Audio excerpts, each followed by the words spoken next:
I never nagged him. I would just have a conversation with him and tell him the things that I need from him. But the things that I needed from him never came. And I was patient. And I was slow to speak. I was as kind as I could be. I was understanding. I was graceful. And even through all of that, I still didn't get what I felt like I needed and deserved. And I don't think that Lauren got what she needed and deserved, which is protection, provision, leadership.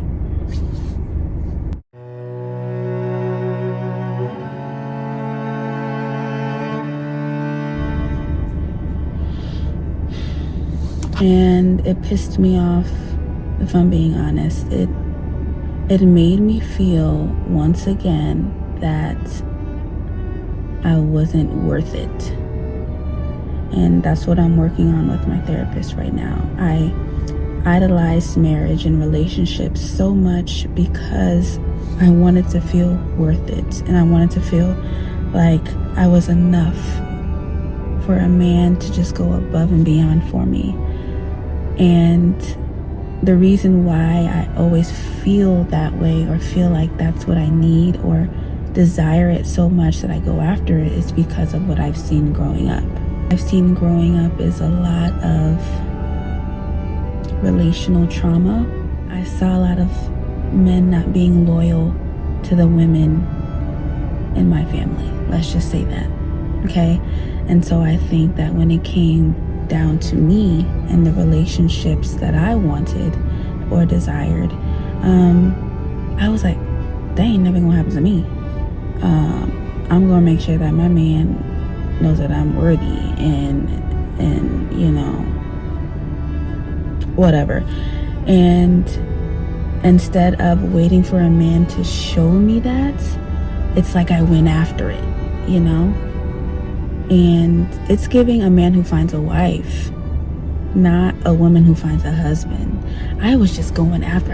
One of the things that separates little girls or young women with a immature mindset from a grown woman is the ability to assess what you did wrong, how you could have improved, and to focus on yourself as much as possible. And this is difficult because a lot of times when you're in a situation and you feel like somebody did you wrong or someone was not transparent or someone made promises that they couldn't keep or someone bamboozled you or whatever it is, when you're in that type of situation, you want so bad to blame the other person.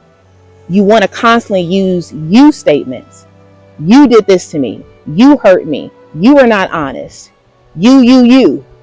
And one of the things I appreciated, because this was a very long, I think it was like a 45-minute car talk, and I just took out, a brief part of it. I appreciated that she did use a lot of I statements. This is where I messed up. This is where I went wrong. This is what I need to do to improve. I.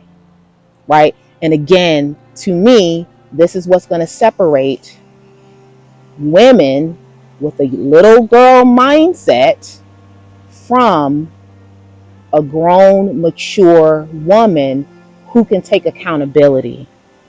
Taking accountability is not about resolving or excusing what someone else did. It's not about that. It is about recognizing recognizing the part that you played in it, recognizing that you also had something to do with the demise of whatever's going on. But as soon as I knew a man was interested in me, I just went full force. Like, what you got? How are you going to show me that I'm worth it? How are you going to show me that I'm, and it's like, Taylor, you got to let a man show you that. You have to slow down. Take your time. You have to let a man pursue you, And it's like I wanted to feel loved and desirable and worth it so bad that I like almost forced it. Now, when it comes to me and my husband,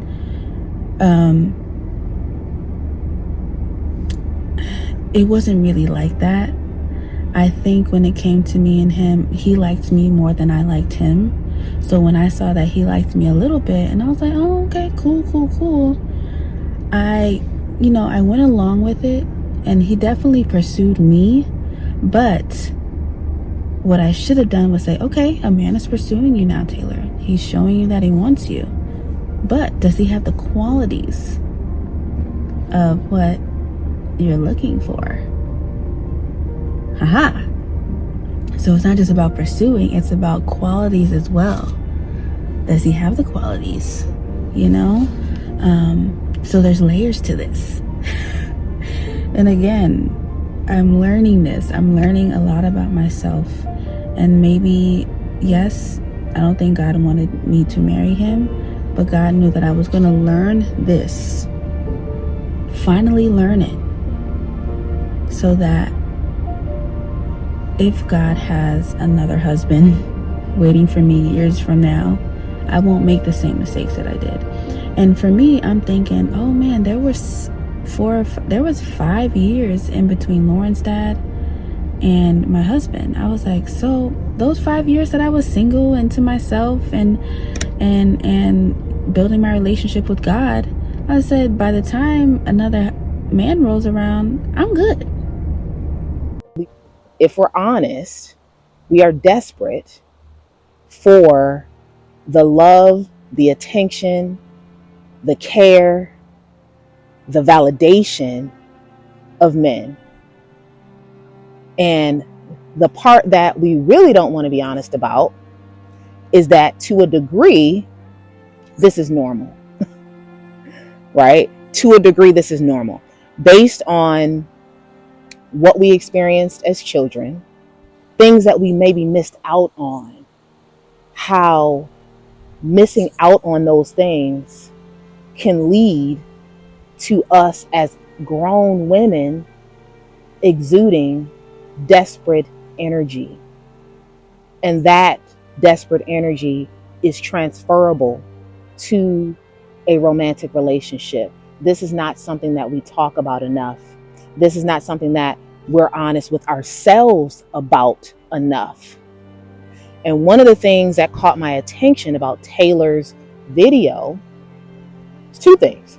One is the fact that she did take some level of accountability for her own shortcomings. To me, this is deep because Taylor admits that she chased, her now husband, who she is in the process of divorcing, or at least when she published this video over the summer, she was in the process of divorcing. She chased him to a degree, she pursued him. She admits to not properly vetting him. She admits to being desperate. She admits to, she was a single mom.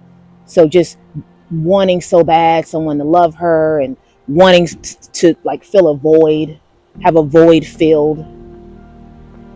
And she does all this, and then in the interest of desperate energy, also blows what it sounds to me, based off of what she said, perhaps her life savings on her wedding. And now she is expressing her deep regret for not only rushing and desperately, moving into this marriage, but also she's realizing and she's coming to terms with the things about herself that she needs to work on and that she should have worked on prior to getting into this marriage, especially. The same things that have happened in my past with guys are not going to happen anymore. They happened. Why? Because I tucked away all of the things that I needed to work on, I tucked it away because it wasn't getting exercised. So the fact that I wanted a man so bad, or I wanted to be loved so bad, or taken care of in the right way so bad, those things got tucked away because I didn't have a man in my life for 4 or 5 years. So there was nothing to learn. I didn't know I needed to learn it because I just thought the men in my past were just busted. I was like, yeah, that's them. I mean, they were, granted.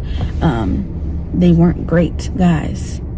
So I was like, oh, there's nothing I need to work on. I'm fine. That was them. But I'm realizing through this relationship that I need to work on this. Yes, those guys were not the greatest, but you do play a part in that, Taylor. You play the part of not letting a man pursue you like fully, not letting a man show you who they are. You know, wanting a man so bad that you ignore red flags.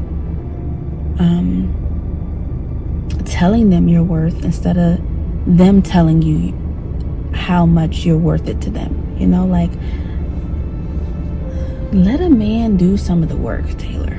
You know, and it's crazy to me how your past can really do a toll on you, to where you don't necessarily know how your past plays a part in your present and future until like you're in it and the test is testing, and then you get out of it and you're like, dang, geez, my past has really jacked me up. So now you have to heal through all of those, understand how your past played a part in past relationships, so that in your next relationship, or even just like how you value yourself, you know, moving forward, it's better. Like how I see myself and how I value myself and how I know I'm worth it, like the best qualities about me, like I need to believe that. I need to believe it, and I need to run with it, guy or not. Whether I'm never in another relationship, I need to know I'm worth it, and I need to walk around and stand 10 toes on my worthiness, you know?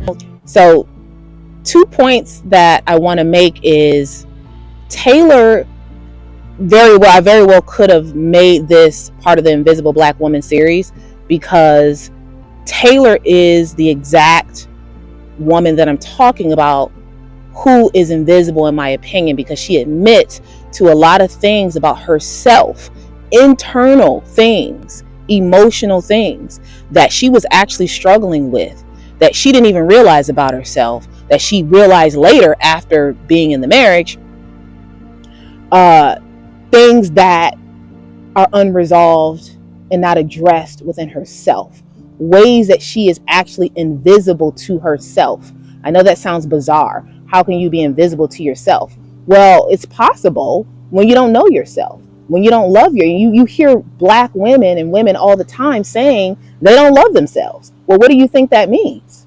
If someone is saying they don't love themselves, or they don't really know who they are, in so many ways, they're not using the word invisible, but essentially they are to a degree invisible to themselves. And I think before getting into a marriage and having an expectation that a husband protect, provide, problem solve, and do all those things, imagine expecting, having those high expectations for another person and not even knowing yourself, not even fully loving yourself, not even really understanding yourself.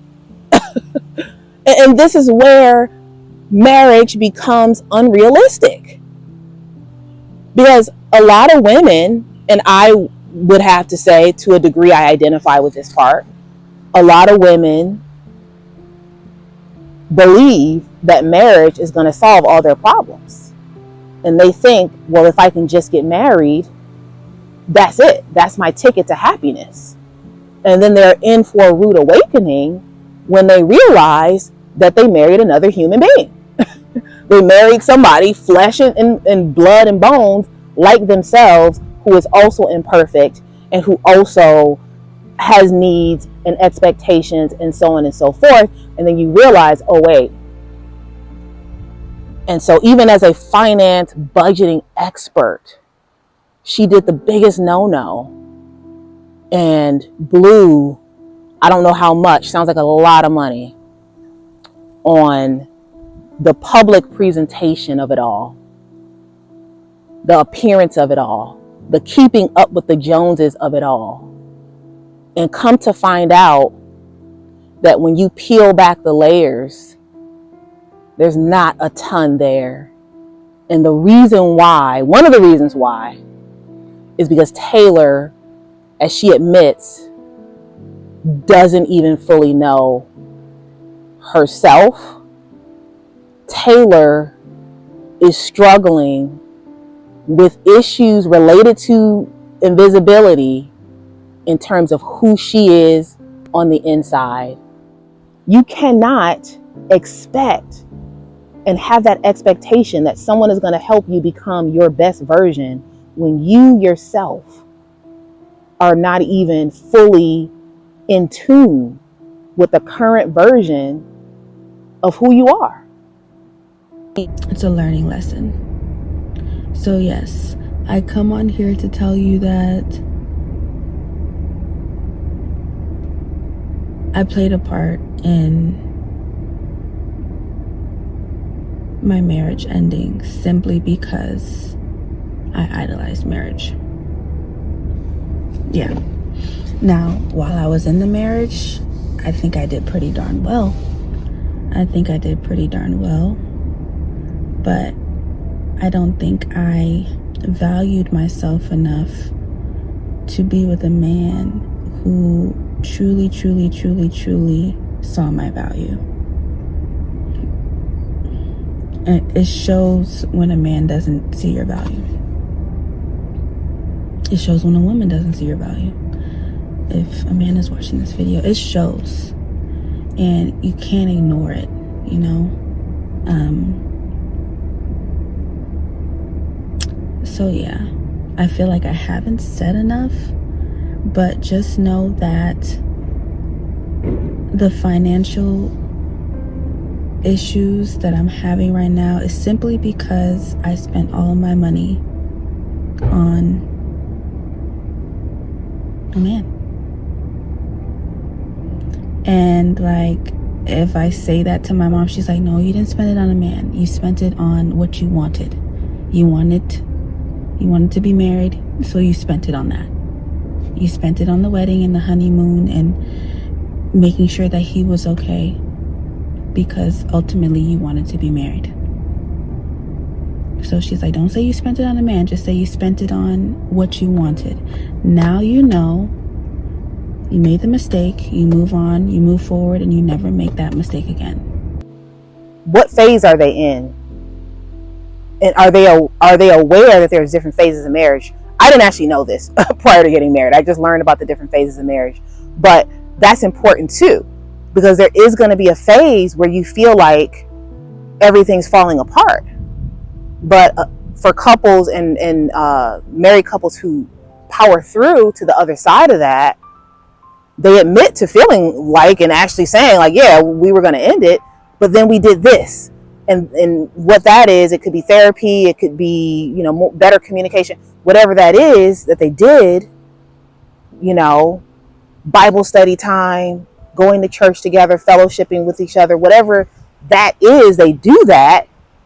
And then they move into a different phase of the marriage.